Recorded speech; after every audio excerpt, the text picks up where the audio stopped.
Elle est moquée, caricaturée, réelle ou fantasmée, souvent à raison. La crise de la cinquantaine, ses envies d'ailleurs, ses achats impulsifs, ses nouvelles conquêtes et tous ses travers. Elle effraie, elle amuse, elle divise. On a peur d'y passer, on essaie de l'éviter. Certains la traversent avec plus de grâce que d'autres, avec plus de panache aussi. Christophe découvre les plaisirs de la navigation à l'âge de 8 ans, dans une colonie de vacances choisie par hasard, ou par le destin. Dès le premier jour, il se passionne pour l'aventure. Il lui faudra des décennies pour retrouver cet élan, et vivre enfin les épopées qui le fascinent tant. Vous écoutez Transfert. Ce témoignage a été recueilli par Mandy Lebourg.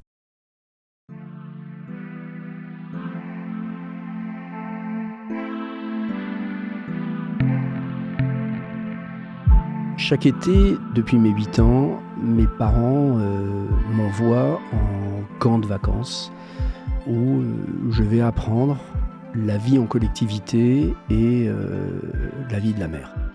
Mes parents sentent que je suis intéressé, que la nature est un truc qui me fait vibrer et que j'aime bien la vie en groupe. Mais pourquoi la mer et pas autre chose ? C'est complètement par accident. Assez rapidement, en fait, on part en bateau, en petite flottille, donc pas très très nombreux, 3-4 bateaux.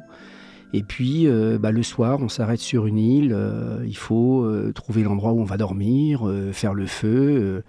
Et quand t'as 10 ans, t'es en train de découvrir le monde, quoi. Et tu te rends compte, en fait, que le bateau t'amène où tu veux. Le fait d'être exposé aux éléments naturels, d'une part, et de faire ça en groupe, c'est un truc qui résonne en moi et qui véritablement fait que je m'y sens bien. J'ai maintenant une dizaine d'années, 10-12 ans. Mes parents déménagent de la région parisienne vers la Charente-Maritime. Et là, le maritime de Charente prend le dessus parce que je m'inscris pour aller faire de la voile dans un club de voile classique le mercredi, et puis ensuite le week-end. Et puis j'ai des amis qui font du bateau aussi. Et donc là, c'est la découverte de ce qu'on appelle l'auturier. C'est en fait quand tu es au large, parti pour assez longtemps, et c'est très très déstabilisant l'auturier parce que tu ne vois plus la terre, tu perds notion du temps et tu es complètement exposé aux éléments. Si jamais il t'arrive quelque chose, tu dépends du matériel et tu dépends des gens avec qui tu es. Et à la maison, je regarde Le Monde du Silence. Le Monde du Silence, c'est l'émission du commandant Cousteau. Il explique ses aventures à bord de la Calypso avec son équipage. C'est un des premiers explorateurs sous-marins. Il a développé tout le système du scaphandre autonome pour plonger, découvrir des endroits incroyables. Et moi, je regarde ça avec des yeux complètement fascinés en me disant plus tard, c'est ça que je ferai. Je suis adolescent. Donc, à quoi je pense quand je suis adolescent ? Normal, les copains, les copines. Et il s'avère que dans la maison de ma copine, ses parents sont marins amateurs et ont des cassettes vidéo de la Whitbread. La Whitbread, c'est un truc de malade. C'est l'aventure extrême, l'aventure ultime, où une dizaine de bateaux partent faire le tour du monde. Personne ne sait véritablement ce qui va leur arriver. Et dans les cassettes vidéo, on arrive à voir la vie qu'ils ont sur leur bateau. Et c'est vraiment une vie de coureur au large, d'aventurier. Mais moi, je regarde ça complètement fasciné. Et je peux passer le samedi soir entier, la nuit entière, à regarder les vidéos, à me les repasser, à regarder ces mecs-là faire des trucs qui sont complètement des trucs de ma boule. Et puis, la vie file, les études, la vie professionnelle.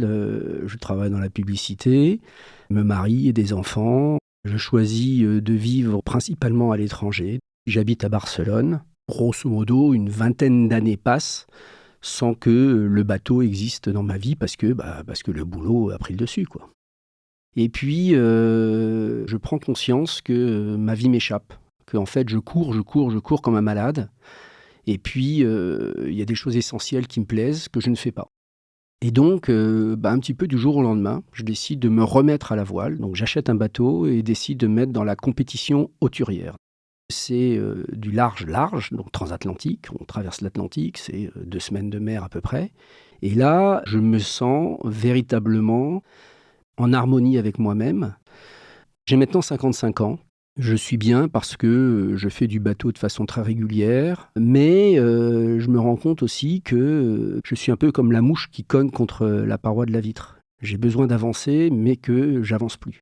C'est bien joli de faire des transats, mais je ne vais pas passer ma vie à faire des transats. J'en suis à ma 4e ou 5e. Et là, en discutant sur un moment mort, je dis à mon équipier, tu vois, il y a quand même un truc que j'aurais raté, je pense, dans ma vie. Il y a un truc qui me ferait vraiment vibrer, c'est d'aller voir les mers du Sud. Les mers du Sud, pour un marin, c'est le Graal. Les mers du Sud, c'est un aboutissement. C'est inatteignable. Peu de personnes naviguent dans les mers du Sud.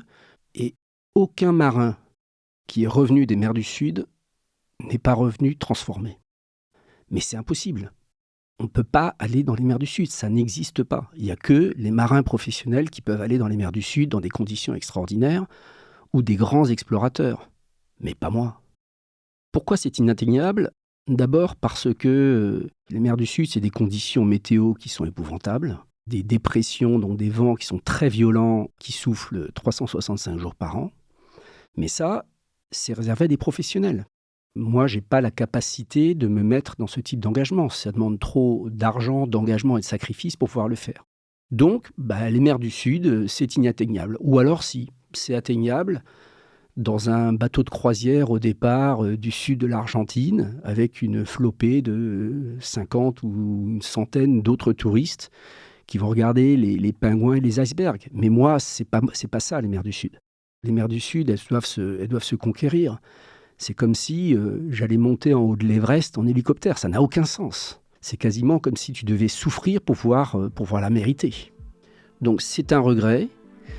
Je le mentionne comme quelque chose que j'aurais pu faire. Mais ça fait un peu partie de l'histoire passée parce que c'est pas possible.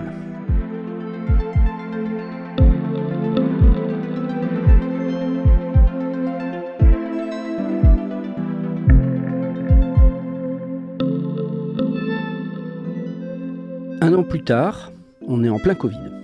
Et donc, c'est le soir, il doit être 10h du soir. Je suis dans mon lit. Et là, ping, je reçois une notification sur mon téléphone. Et c'est mon beau-frère qui m'envoie un message et qui me dit « Christophe, regarde, il y a une course qui est en train de se lancer autour du monde. Elle part dans 3 ans et elle est faite pour les amateurs éclairés, c'est pour toi. » Je regarde un petit peu plus quand même les références de la course. Et de fil en aiguille, je passe une nuit blanche. Ma femme est à côté, elle dort. Et moi, je regarde qui est cette espèce d'uluberlu australien qui lance cette course. Qu'est-ce que c'est que ce truc ? Et là, stupéfaction, je découvre que, à l'occasion du 50e anniversaire du départ de la première course autour du monde en équipage, qui s'appelle la Whitbread, cet Australien a décidé de faire une célébration et de faire une réédition de la course dans les mêmes conditions qu'en 1973. C'est-à-dire les mêmes bateaux, aucune électronique, aucun moyen de télécommunication et aucun matériau moderne. Ça veut dire que les budgets n'ont rien à voir avec les budgets actuels pour faire de la course en compétition. On reste dans le domaine du faisable. La nuit passe et le matin, ma décision est prise. Je réveille ma femme, je lui explique la situation en lui disant « Écoute, il y a ça qui se présente, qu'est-ce que tu en penses ?» Et elle, ni une ni deux, me dit « Écoute, Christophe, il n'y a aucun doute, fonce. » Donc là, c'est acté. J'ai le OK de ma femme, et ça c'est important, parce que ça me donne des ailes. Et donc, les choses vont vite. Je cherche un bateau, je décide d'acheter un Swan.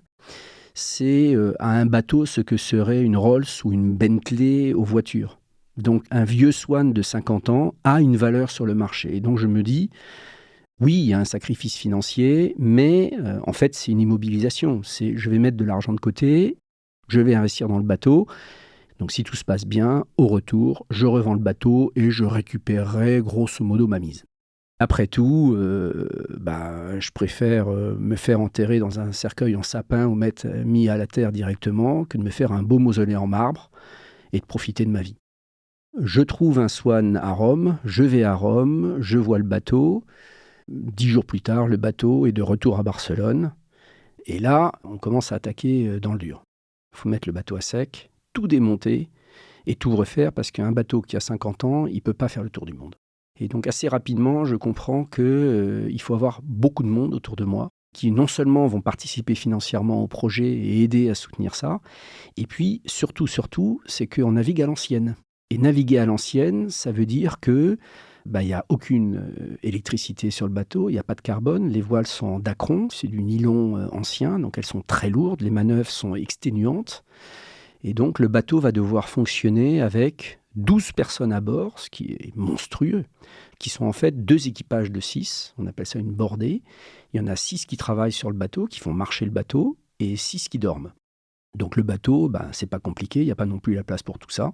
Le bateau a 6 couchettes, et puis on décide de fonctionner à 12 pour 6 couchettes. Donc pendant qu'il y en a 6 qui travaillent sur le bateau, il y en a 6 qui dorment, et puis toutes les 4 heures, on change.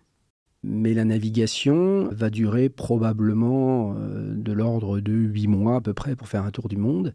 C'est compliqué de recruter 12 personnes qui puissent se libérer 8 mois. Ça fait quand même beaucoup de temps. Et donc, je décide que la moitié de l'équipage serait composée de permanents qui feraient l'intégralité du tour du monde, et l'autre moitié de l'équipage serait des intermittents qui font une escale ou 2 escales, puisque le tour du monde, en fait, se fait en 4 escales. On part d'Angleterre, on descend tout l'Atlantique pour aller jusqu'à Cape Town, en Afrique du Sud, première escale, 2e escale en Nouvelle-Zélande, 3e escale en Uruguay. Et à chaque escale, on va avoir une rotation de personnel. Le problème, c'est que de 12 personnes équipiers, en fait, on n'est plus à 12, on est à 25 ou 26. Sans compter qu'au moment du recrutement, il faut aussi anticiper les aléas de la vie, des gens qui ont des problèmes, qui sont obligés d'abandonner pour X raisons possibles. Et donc, je me retrouve à recruter, on va dire, une 40aine de personnes. Quand je monte ça, je me dis, waouh, c'est quand même un sacré bazar à monter l'aventure, à monter le projet. Je ne me sens pas diriger absolument tout. Et je décide que le capitaine sera José. La raison, je pense que je manque de confiance en moi. José a en plus une personnalité très ronde. C'est un mec très calme. Moi, je suis un peu plus excité et un peu plus clivant. Donc, on s'entend avec José pour se répartir les rôles. On est en mai 2023. Dans la campagne de préparation du bateau, j'emmène un certain nombre d'équipiers naviguer en Méditerranée dans un rassemblement Swan, un truc superbe. On est en train de boire un coup avec des petits coups de rosée dans la montagne, c'est hyper sympa. Je reçois un appel téléphonique de José, le capitaine, avec une voix un peu sombre et qui me dit « Christophe, ça va pas le faire. Je sors de chez le médecin, j'ai un problème cardiaque et je peux pas venir. » Donc là, tout s'effondre. L'île paradisiaque dans laquelle je suis disparaît complètement. On est à 4 mois du départ et j'ai plus de capitaine. Et on est tellement près du départ qu'il n'y a pas trop le choix. La seule chose qui soit possible de faire, c'est de le remplacer au pied levé. On se fait une grosse réunion tous ensemble. Je leur explique, je leur dis, c'est une fois de plus une épreuve qui nous est présentée. Et c'est pas la dernière, on en aura d'autres. Et c'est dans ces moments-là qu'on voit si je m'en arrive à fonctionner en tant qu'équipage. Et là, génial, parce que tout le monde dit, oui, c'était vrai, t'as raison. On va pas s'arrêter parce que le capitaine change, donc on fonce. Je me retrouve donc du jour au lendemain complètement exposé. C'est pas un truc qui me fait plaisir. Je fais ça pour moi, mais je fais pas ça pour en sortir une reconnaissance ou être en haut de la montagne et être montré du doigt par les autres. Et puis, je commence à sentir que ça va me gâcher mon plaisir. Parce que être sur un bateau pour se faire plaisir, c'est quelque chose, mais être sur un bateau et prendre en charge la vie d'une douzaine de familles, parce que c'est ça dont on parle. 12 équipiers, c'est 12 familles. C'est à terre des dizaines et dizaines de personnes qui suivent et qui ont l'angoisse de savoir ce qui va se passer. Et ça change. Ça change beaucoup de choses, parce qu'on ne navigue pas du tout dans le même état de relaxation. Donc, c'est un petit peu frustrant, mais maintenant, j'ai pas le choix. C'est ça ou ne rien faire. Et ne rien faire n'est pas une option. J'irai voir les mers du Sud. Point barre.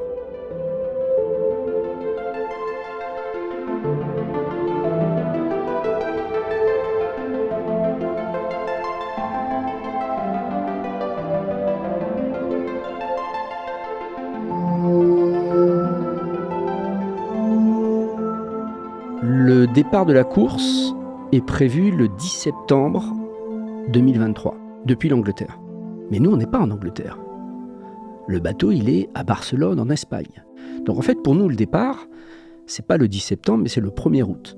C'est un moment un petit peu émouvant parce que c'est ton vrai départ pour le Tour du Monde. Et donc nous voilà partis de Barcelone. Et il faut quand même un mois pour aller jusqu'en Angleterre parce que y a quand même une sacrée trotte à faire entre traverser la Méditerranée, remonter Gibraltar, remonter l'Espagne, la France, la Manche. Donc un mois de navigation. On arrive à Southampton. C'est un endroit assez impressionnant parce que c'est la terre des marins. Southampton, c'est un immense port. Le Titanic est parti de là-bas. Et là, stupéfaction. On arrive dans le bassin réservé pour les voiliers de la course et je découvre mes concurrents. De façon assez marrante, moi je m'étais uniquement centré sur la préparation du bateau. J'avais absolument pas pensé à qui étaient mes concurrents et tout ça. Et là, Penduick, qui est le bateau que Éric Tabarly a fabriqué pour faire la Whitbread il y a 50 ans, est là juste à côté de moi et je m'amarre à côté de lui. Penduick, qui est un bateau pour les marins légendaire, c'est le bateau d'Éric Tabarly, qui est quand même la référence des marins hauturiers français, qui moi est un type que je suis depuis que je suis tout gamin. Donc là, très très impressionné, et encore plus impressionné, c'est que le bateau d'Éric Tabarly est skippé par sa propre fille, Marie Tabarly, qui va amener le bateau à faire le tour du monde. Tout d'un coup, je me sens comme un petit gamin, un petit peu pas à ma place, parce que moi, j'ai pas un bateau qui a déjà fait à la Whitbread, je m'appelle pas Tabarly, je m'appelle Christophe, je suis un type venu de nulle part, un peu complexé, mais en même temps complètement admiratif, en me disant, mais je suis dans un monde de rêve, je suis en train de vivre dans un truc de malade. On est le 10 septembre 2023, jour du départ. On démarre le moteur pour aller se rapprocher de la ligne de départ. Il n'y a pas tellement de vent, donc ça ne va pas être très très violent non plus, ce qui n'est pas plus mal parce qu'il faut se mettre un peu en jambes et tout ça. Ça y est, le départ est pris. Moi, je suis concentré sur une seule chose, c'est faire avancer le bateau, passer la prochaine bouée, passer le phare. Il y a un petit moment de relâche parce qu'on passe quand même devant les falaises de l'île de Wight. L'île de Wight définit la fin du Solent, qui est un endroit emblématique pour les marins. Et là, j'ai à ma droite l'Angleterre, à ma gauche les falaises de l'île de Wight qui sont très blanches. Ça s'appelle même les needles, ce qui veut dire les aiguilles, parce qu'il y a comme des aiguilles de pierre qui sortent de la mer. Tout ça sur un ciel gris et bas avec un petit rayon de soleil, c'est absolument sublime. Sauf que tout d'un coup, je réalise, c'est qu'on est parti pour 45 jours. Donc c'est une très longue navigation et personne à bord du bateau n'a jamais fait une navigation aussi longue. Après les Needles, on attaque la Manche, mais en fait, la nuit tombe, le brouillard tombe, bienvenue en Angleterre, et assez rapidement, on voit plus rien, même quand le brouillard se relève, parce que les terres sont loin, et tu sais qu'il va falloir rentrer dans cet état si particulier de la navigation hauturière, où les heures passent, les quarts passent, et très rapidement, tu perds complètement la notion du temps. Il n'y a plus de nuit, il n'y a plus de jour. La seule chose qui compte, c'est les 4 heures qui viennent. Parce que c'est ton quart ou c'est ton droit de sommeil. Et quand c'est ton quart, tu as cette espèce d'état si particulier que tu as en mer, qui, moi, m'apaise, où tu es contraint à ne rien faire et à être en veille. C'est quasiment de la méditation, en fait, parce que tu es très concentré sur ce que tu fais et en même temps, tu n'as rien à faire.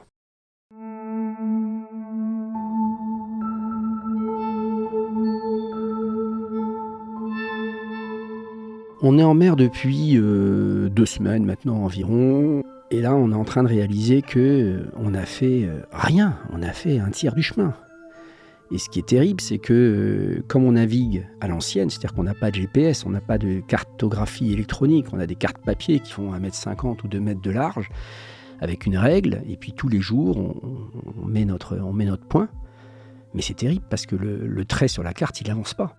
En une demi-journée, tu avances l'épaisseur du trait du crayon. Et en même temps, c'est toi qui as choisi d'être là. Tu ne peux pas te plaindre. L'organisation à bord, c'est très simple et très très rigoureux. On est donc en 2 bordées de 6 personnes.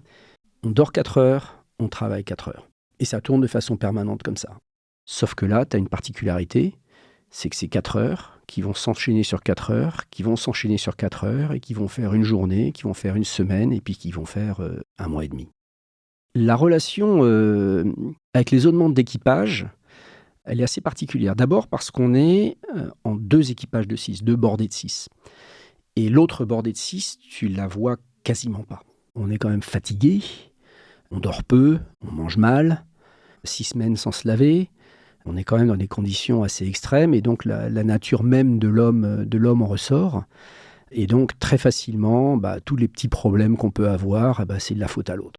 Donc on a un système que j'ai mis en place sur le bateau, qui est tous les dimanches, quand la météo le permet, on se met tous les 12 à discuter, et tout simplement à témoigner, à dire qu'est-ce qui se passe, comment je me sens.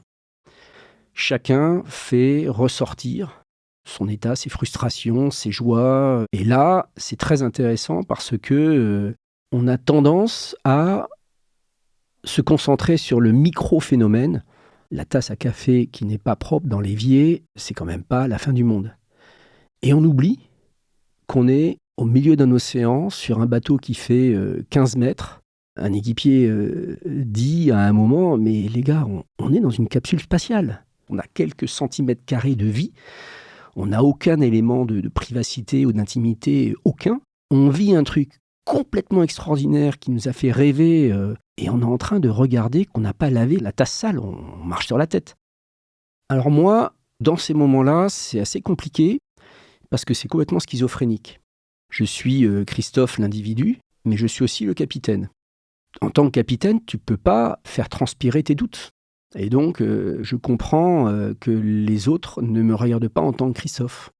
Très souvent, ils me disent capitaine. Ils ne m'appellent même plus par mon prénom. Et donc, cette espèce de schizophrénie, elle se traduit par un phénomène assez simple. C'est que les réunions de catharsis collective du dimanche, elles sont pour tout le monde, sauf pour moi. Donc là, je mets un peu mon faux nez. Je dis 2-3 trucs qui sont réalistes. Je ne vais pas raconter d'histoire non plus, mais j'ai un gros devoir de réserve. Et le trop-plein ou les émotions, je suis obligé de les garder pour moi. Et par contre, quand je peux avoir un moment d'intimité dans ma couchette, je vais les mettre sur mon carnet. On est parti maintenant depuis 6 semaines. Ça y est, l'équipage est complètement au point, les manœuvres s'enchaînent, les relations humaines se passent bien, et on est là, on est en train de regarder, et en pleine nuit, à un moment, on entend un cri d'une personne qui dit « Ah, lumière, lumière !» Et effectivement, ça se passe toujours comme ça. Là. Les terres, on les voit toujours mieux la nuit que le jour, et on sent l'excitation parce qu'on arrive à Cape Town, Afrique du Sud, et là, on est véritablement à la porte, mais littéralement le pied dans les mers du Sud. Parce que Cape Town, en une demi-journée, on est dans l'océan Indien. Et moi, je sais aussi que c'est là où on va commencer à avoir du temps très gros et des conditions extrêmes. Donc le bateau est archi préparé, toutes les manœuvres sont sécurisées dans tous les sens. Et en fait, on a tous les chocottes parce que personne n'est jamais allé dans ces mers du Sud. Et c'est assez bizarre parce que je sais que c'est dangereux, mais c'est parce que c'est dangereux que peu de personnes y vont. Et c'est pour ça que j'ai envie d'y aller. Mais j'emmène pas large. La particularité des mers du Sud, c'est que quand une dépression, qui est un phénomène qui crée du vent, arrive sur une mer du Sud, la dépression tourne autour de la planète, mais il n'y a aucune terre qui va arrêter la dépression. Dans tout le reste de la planète, il y a des continents. Mais dans le Grand Sud, il n'y a aucun continent. Et donc les dépressions font le tour de la Terre et ne s'arrêtent jamais. Et les vagues qui se créent montent et ne s'arrêtent jamais. Rien n'arrête les vagues. Donc je sais qu'en attaquant les mers du Sud, je vais rentrer dans des situations avec des houles moyennes de, dans le meilleur des cas, entre 4 et 8 mètres. Et les vents peuvent monter relativement rapidement à 40, 50, 60 nœuds. C'est quasiment de l'ouragan. Moi, j'ai jamais vu 60 nœuds de vent. Et j'ai jamais vu ce bateau-là dans plus de 40 nœuds de vent. Donc effectivement, je suis pas à l'aise. 3 jours après être parti de Cape Town, au moment du coucher de soleil, la mer est très violente, les vagues sont très hautes. Une vague nous recouvre entièrement. Je suis dehors avec 3 autres équipiers, je me retrouve propulsé à l'autre côté du bateau, heureusement je suis attaché. Les gens à l'intérieur, dans leur couchette, tombent de leur couchette parce que leur bateau se retourne à ce moment-là. Et là, effectivement, on se dit, ça y est, on y est. Les jours se succèdent. La dépression arrive tous les 3 jours. Je regarde le baromètre, c'est la seule indication qu'on a. En plus, on a une avarie radio, donc le peu de radio qu'on a le droit d'utiliser, il y a trop d'humidité dans le bateau, donc il n'y a plus aucune communication. La seule chose qu'on puisse regarder, c'est le baromètre qui yoyote, qui remonte un petit peu, donc j'ai un peu d'espoir que les conditions vont mieux, et puis là, tout d'un coup, il redescend à toute vitesse, et puis on sait qu'on va se reprendre une prune dans les 2 jours à venir. Et donc le bateau, il est perpétuellement en train d'avoir la proue qui se lève quand il est en train de monter la vague, et puis tout d'un coup on sent qu'on est en haut de la vague, on est un petit peu à un moment d'immobilité, et puis là le bateau il descend, il part au surf, donc il part à toute vitesse, il se met à vibrer, à vibrer, à vibrer, à vibrer. Quand il arrive en bas de la vague, il ralentit un petit peu, et il remonte la vague d'après, et il repart, et il remonte, et il repart. Dehors c'est la guerre totale, mais tu t'y habitues, et heureusement d'ailleurs, parce que ça dure quand même 6 semaines. Donc c'est 6 semaines à te faire régulièrement envoyer et à descendre des vagues gigantesques, etc., etc.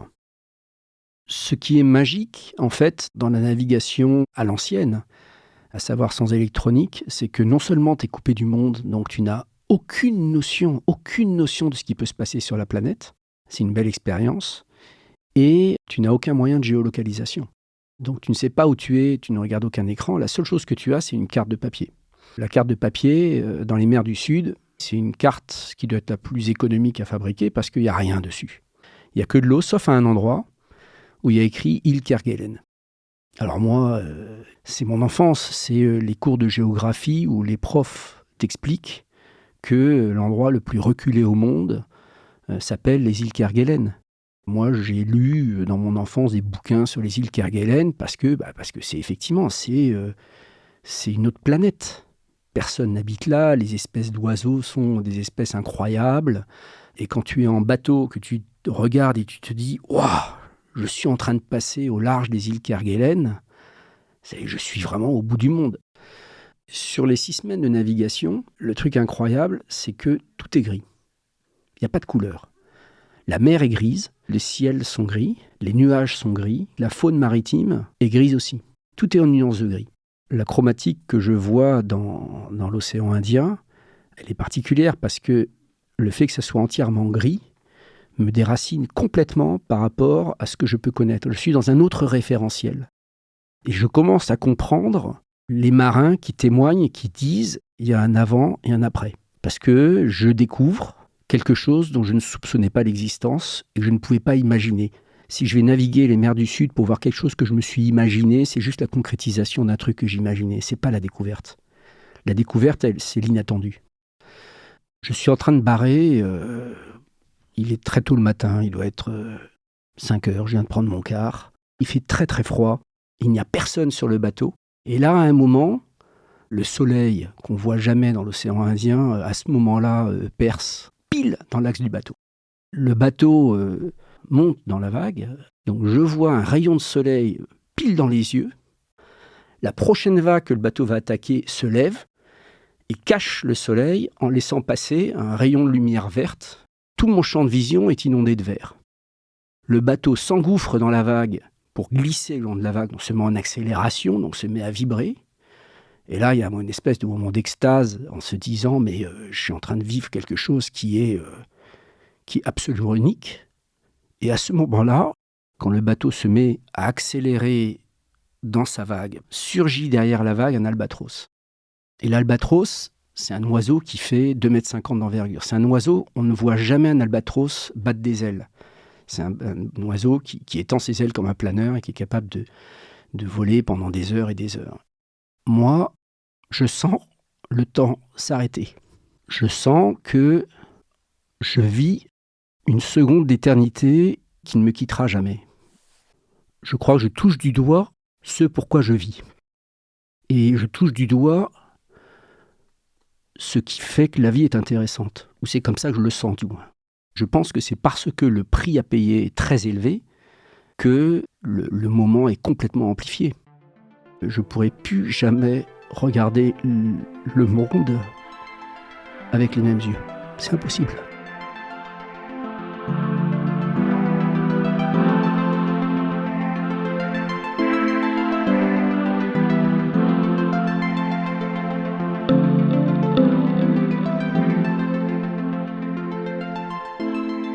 toujours dans les mers du Sud. Ça fait maintenant plusieurs semaines qu'on est confronté aux conditions météo. On commence à s'habituer et on attaque le Pacifique Sud. 3e étape de la régate. Là, je me sens beaucoup plus confortable. J'ai plus l'appréhension que j'avais au départ de Cape Town parce que j'ai l'impression d'être un vieux routier. Les mers du Sud, ça me connaît. Je les ai déjà fait dans l'océan Indien. Donc, je pense que l'océan Pacifique, au final, c'est juste une formalité. Le seul truc, c'est que l'océan Pacifique, c'est le plus grand océan du monde.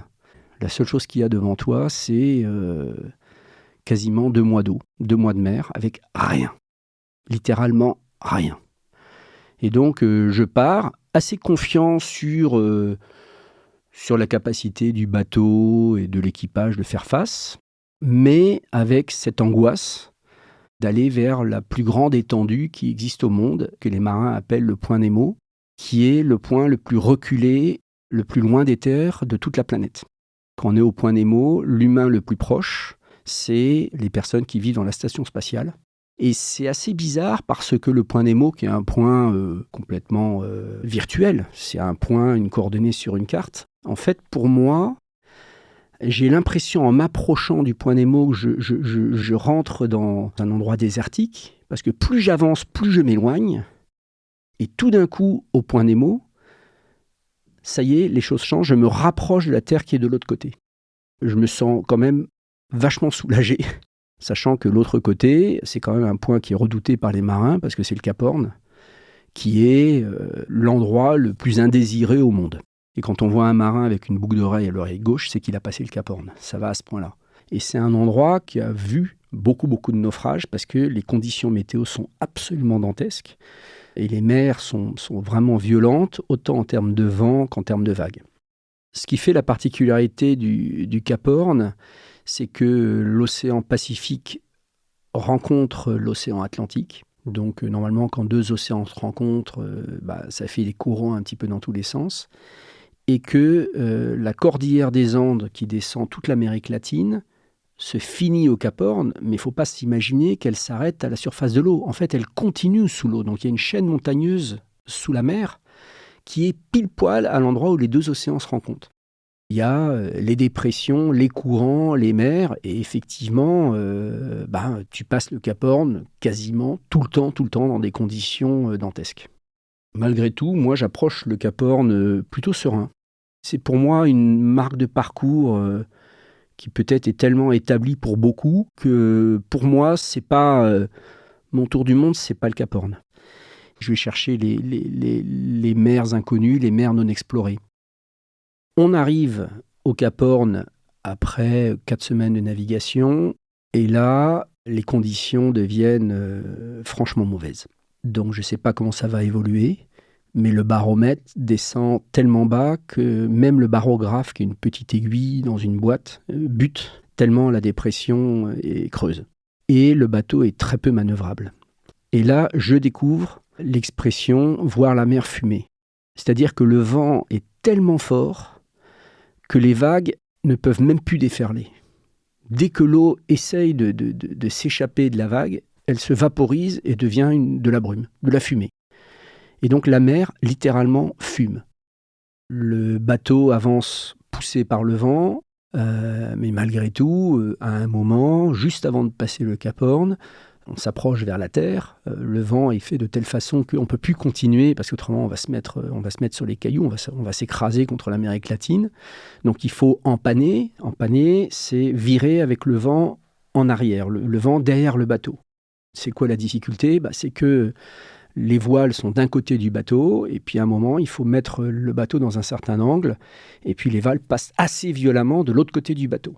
C'est une manœuvre délicate s'il y a beaucoup de vent. Et là, c'est pas qu'il y a beaucoup de vent, il y a énormément de vent et on ne peut pas empanner.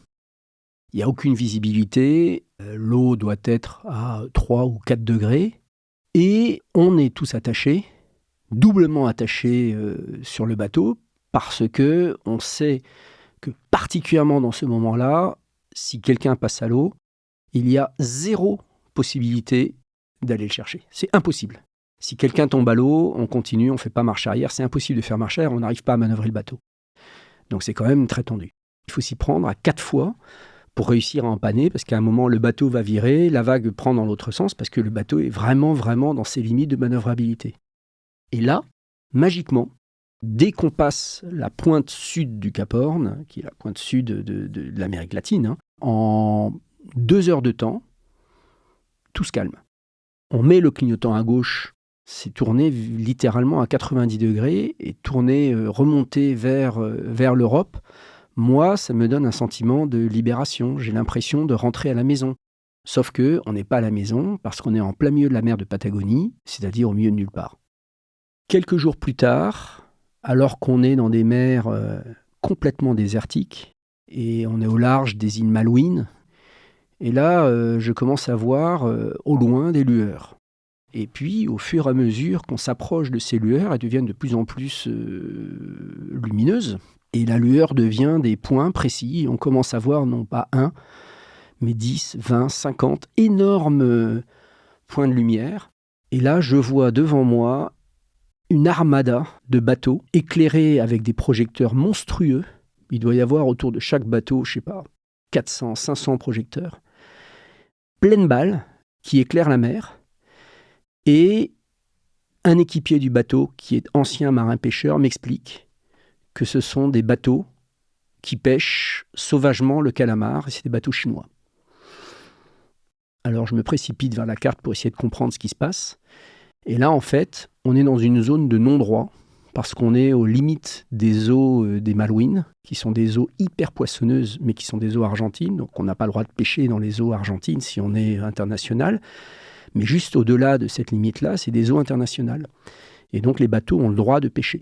Et les Chinois ont, à plein temps, 24 heures sur 24, des bateaux qui font une pêche qui est absolument incroyable, parce que c'est des énormes tambours, où toutes les 30 cm, il y a un hameçon qui se plonge dans la mer, qui pêche un calamar, et qui remonte des calamars. Il y a une machine qui sort le calamar, l'hameçon plonge ensuite dans une solution phosphorescente, puis replonge dans la mer, la solution phosphorescente attire le calamar qui vient le mordre. Et c'est comme ça que l'humanité se nourrit de calamars.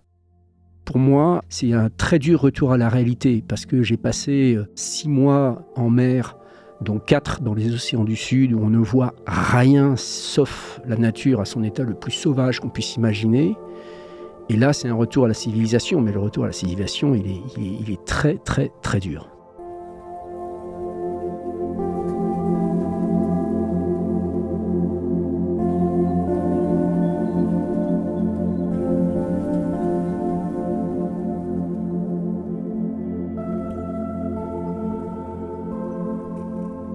Quatre jours après, les conditions sont un petit peu plus musclées.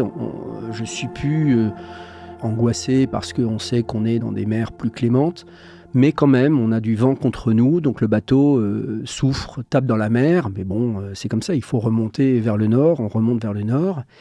Et je suis sur ma couchette et à un moment, je me réveille et je sens que le bruit de l'eau contre la coque n'est plus le même bruit que ce qui se passe normalement. Et ça, sur un bateau, les bruits, c'est très important parce qu'on entend le bateau vivre, on sent ce qui se passe. Et quelques secondes après, j'entends un cri. Bien sûr, je me lève à toute vitesse, je me mets un harnais vite fait pour regarder. Et là, dehors, catastrophe. Une pièce fondamentale dans le bateau qui s'appelle l'étai, c'est le câble qui retient le mât, en fait, entre l'avant du bateau et la tête de mât, est cassé. Et le problème, c'est que en se cassant, l'étai, qui a un câble métallique, valdingue dans tous les sens et déchiquette les voiles comme un cutter volant et qui est en train de tout casser. Très rapidement, on se retrouve à 12 dehors. On est en pleine nuit, bien sûr, parce que ça ne se passe jamais sous la lumière du soleil, tout ça. Et j'organise le bateau en 4 sous-équipes. Donc une première équipe qui est chargée de tout faire pour que le mât ne tombe pas, parce que le mât peut tomber à n'importe quel moment. Une autre équipe qui essaye de contrôler notre cutter volant qui est en train de tout déchiqueter et qui peut blesser les gens en plus. Une troisième équipe qui ramasse les pots cassés, c'est-à-dire tout ce qui a été détruit, en fait ça valdingue aussi dans tous les sens, donc il faut aussi assurer tout ça. Et la quatrième équipe qui fait quand même marcher le bateau. 3 heures plus tard, en fait, le bateau est assuré. C'est-à-dire qu'on a réussi à sauver le mât, on ne va pas perdre le mât, donc on peut encore naviguer. On a repris notre route, et on renavigue vers le nord, avec une particularité, c'est qu'on n'a plus de voile, ou très peu de voile. Et donc, il nous reste 4 jours de navigation. Et tout de suite, je comprends que la navigation ne va pas durer 4 jours, mais 10 jours. Je réalise que on est quand même dans une situation assez tendue, parce qu'on est à 1000 km de la Terre et de l'arrivée, et qu'en plus, ça va être très compliqué à gérer avec l'équipage, parce qu'on était dans le trio de tête de la course. Et là, il va falloir prendre son mal en patience, parce que notre vitesse a été divisée par 4. Le baromètre semble indiquer qu'on ne va pas avoir beaucoup de vent devant nous, et j'anticipe que ça va être infernal pour l'équipage de se voir dépassé par les autres un par un. Quelques jours plus tard, à ma grande surprise, je me rends compte que personne parmi les équipiers fait une blague déplacée ou est cynique ou quoi que ce soit. Au contraire, c'est une très grande solidarité entre tout le monde. Les uns et les autres rapportent dans leur journal ou en témoignant, en parlant entre nous. Voilà, on a cassé, c'est la loi de la mer, on ne peut rien y faire. Maintenant, il faut être concentré et se focaliser sur l'objectif. Et notre objectif, c'est d'arriver au port de la dernière étape, à savoir Punta del Este en Uruguay, et surtout d'y arriver avant la date limite d'arrivée. On sait qu'on ne va plus faire de classement, c'est foutu pour nous, et ça c'est terrible parce qu'on voit passer tous les 2 jours un concurrent qui était loin derrière et qui nous passe devant. Et 4 jours plus tard, on arrive à Punta del Este, 24 heures avant le temps limite, et on est toujours en course. On a embarqué à Punta del Este 6 nouveaux équipiers, et on reste, les 6 qui ont fait le tour du monde, restons à bord. On attaque pour notre dernier tronçon du tour du monde. 2 semaines passent, et là, on commence une longue traversée du désert. 1 semaine plus tard, je me lève, je regarde sur la carte, et on est le long du Brésil. Et on n'a quasiment pas avancé. Et là, s'installe à bord, pour moi, et je me rends compte aussi pour l'intégralité des équipiers qui ont fait le tour du monde, une obsession qui est il faut en finir. Ça fait maintenant 8 mois qu'on est parti, ou 7 mois et demi qu'on est parti, et la seule chose qu'on veut, c'est arriver. Plus les jours passent, plus je sens que la pression est dure, parce que je ne peux pas la faire sortir. Heureusement, j'ai à bord les nouveaux équipiers qui sont rentrés à Punta del Este, et là je les regarde et j'ai l'impression de voir des enfants, parce que eux, c'est leur première navigation. Eux, quand ils voient des dauphins nager à côté du bateau, ils s'excitent, ils sortent de leur couchette pour voir les dauphins.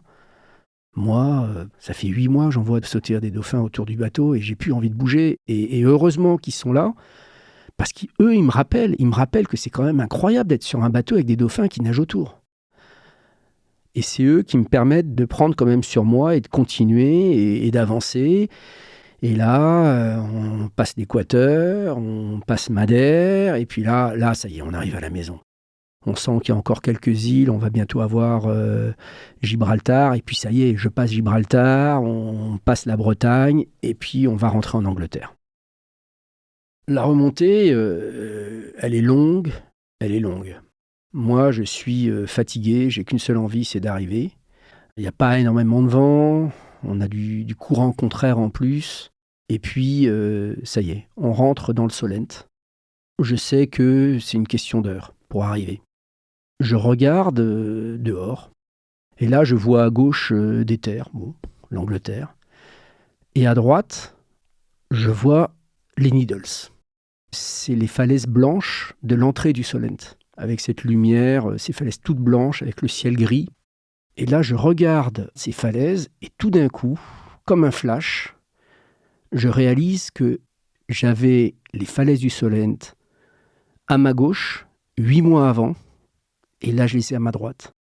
Tout d'un coup, j'y avais jamais pensé avant, je réalise ce que je viens de faire. Et ça veut dire que j'ai fait le tour du monde. Parce qu'en fait, en tant que capitaine ou en tant que marin, tu regardes maximum les 2 jours qui viennent, jamais au-delà. Et là, je m'écroule. Je rentre dans la cabine, je pleure effectivement intensément d'émotion, je pleure de libération parce que je pense que les frustrations et les émotions non exprimées pendant 8 mois, il y a un moment où ça doit sortir. Et donc je reste au fond du bateau pendant 10 minutes à pleurer et avoir vraiment, vraiment du mal à m'en remettre.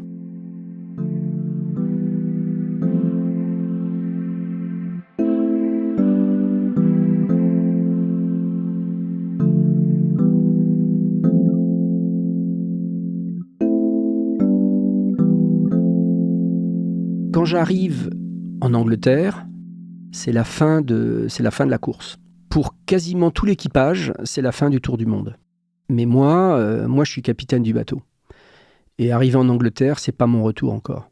Donc c'est assez paradoxal parce que la course est finie, mais le bateau, il n'est pas à Barcelone. Et donc là, j'ai un moment assez compliqué parce que je suis tout seul à avoir cette conscience. Arriver en Angleterre, c'est quand même la course, donc c'est le temps de faire les comptes. Il y a plusieurs classes dans cette course-là en fonction des tailles des bateaux et tout ça. Nous, notre objectif, c'est d'être sur le podium et on est sur la 3e marche du podium, donc on est content. Mais je pense que la vraie satisfaction, c'est d'avoir fait la course et d'être arrivé jusqu'au bout. Le retour sur Barcelone, je ne l'avais pas vraiment planifié, donc je me retrouve un peu coincé. Et finalement, on ne passe pas 8 mois sur un bateau sans créer le lien, et les uns et les autres, sans en parler, comprennent que voilà, il faut changer leur plan et rester sur le bateau. Donc on ramène le bateau à Barcelone, c'est plus de la course. Quand il n'y a pas de vent, on met le moteur et tout ça, mais enfin il y a quand même quasiment 1 mois de navigation jusqu'à Barcelone. Et là, l'arrivée à Barcelone, c'est la libération. Parce que là, le bateau revient à sa base. Des équipiers ont prévu une fête à l'arrivée, donc le port de Barcelone nous accueille, nous acclame, et donc là on est vraiment à l'arrivée du Tour du Monde. Moi, ma réaction, ma façon de symboliquement marquer ça, c'est que c'est moi qui amarre le bateau. Normalement, quand le bateau arrive au port, il y a toujours des gens qui amarrent le bateau. C'est mon bateau, je l'ai ramené à bon port, le job a été fait. Et là commence la partie la plus dure. Le bateau est mis en vente. C'est compliqué de rentrer dans un bateau qui navigue plus, où toutes les affaires ont disparu, et j'ai l'impression effectivement de rentrer dans une vie passée. C'est difficile de reprendre ses marques avec, je dirais, le monde des vivants. Si on reprend la citation qu'il y a 3 sortes d'hommes, les vivants, les morts et les marins, et c'est compliqué à gérer. J'essaye de ne pas m'isoler trop du monde, parce que je ne veux pas finir ermite dans une caverne. Mais j'ai du mal à m'accrocher à l'ordre du monde, à m'intéresser à l'ordre du monde. Ma femme me dit qu'elle me sent parfois absent. On est avec des amis en train de dîner et je disparais. Je suis là, mais je ne suis pas là. Je suis en train de naviguer ailleurs, enfin de penser ailleurs. Quelques semaines après l'arrivée, je réalise qu'il faut absolument mettre un point final à cette histoire.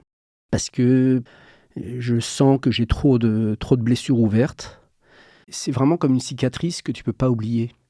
C'est une belle cicatrice. C'est pas tu regardes ta cicatrice avec nostalgie.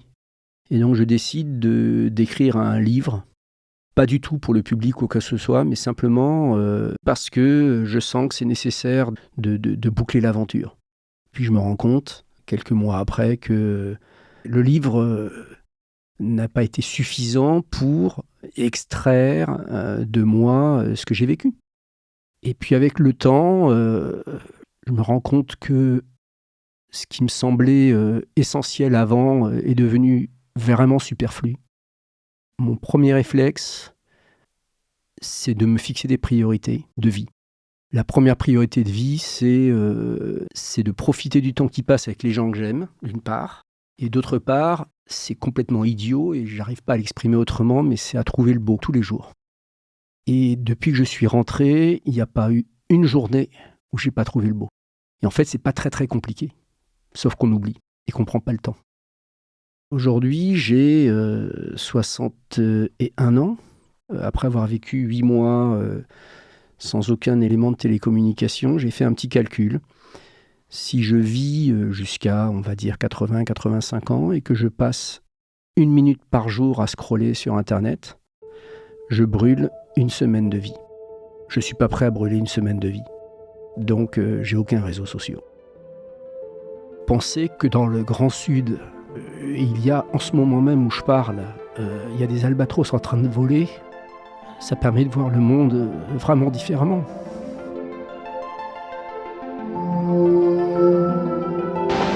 Salut à tous, c'est Capitaine JC. On a eu un début de course un petit peu difficile avec des mauvaises conditions météo.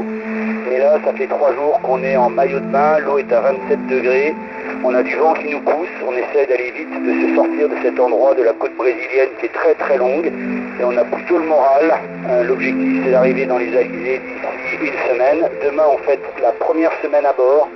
Le moral est bon, on a récupéré la niaque et en plus on est 5e dans le classement. Donc la patate, on vous embrasse tous. Ciao, ciao. On verra demain dans le calme si notre générateur marche bien pour pouvoir fabriquer de l'eau. Mais tout le monde est tout à fait en forme, content de repartir en mer et de rentrer à la maison. Ciao. C'était compliqué ces derniers jours parce qu'on avait du vent contraire, on n'avait pas beaucoup de vent et surtout on a un gréement réduit. Mais là, ça sent vraiment l'écurie, donc on est en train de compter les heures pour arriver. On prévoit d'arriver ce soir, cette nuit. Alors on va dire entre 11h du soir et 4h du matin, on verra. On est tous très très excités, on a envie d'arriver, ça fait 7000 milles, on est tous caporniers, tous très contents, on sent un petit peu fort aussi, mais aussi surtout on a envie de vous embrasser et de vous parler à la radio. Gros bisous et à très très bientôt.